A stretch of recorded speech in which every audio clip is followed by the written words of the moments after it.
Se faire vacciner dans une pharmacie, cela n'a rien de nouveau. Depuis quelques années, il est possible d'y recevoir le vaccin contre la grippe et plus récemment contre le Covid. Mais depuis début novembre, ce sont quasiment tous les vaccins obligatoires et leurs rappels qui sont proposés dans les officines. Du coup, désormais, ce sont 16 vaccins qui sont disponibles en pharmacie. C'est beaucoup plus pratique. Obtenir un rendez-vous chez un médecin, ça peut prendre beaucoup de temps quand on a encore un médecin référent. Le mien part à la retraite dans un an, il sera a priori pas remplacé. Et puis je trouve ça beaucoup plus simple de venir en pharmacie. Concrètement, il faut être âgé de plus de 16 ans et avoir pris rendez-vous au préalable. Certaines pharmacies proposent des créneaux sur Doctolib.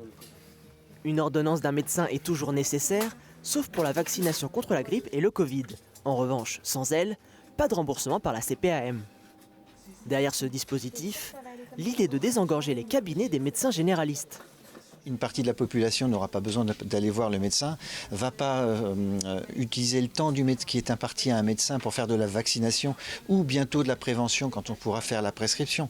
Donc en fait, on va faciliter le parcours de soins et puis ça dégagera du temps pour les médecins pour faire autre chose, faire de la prescription pour de la maladie sur des traitements de fond, etc. et prendre du temps avec des malades qui en ont vraiment besoin.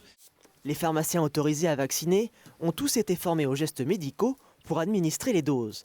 Ils bénéficient aussi de l'expérience du Covid. Dans cette pharmacie, 1600 injections ont été réalisées en 2022.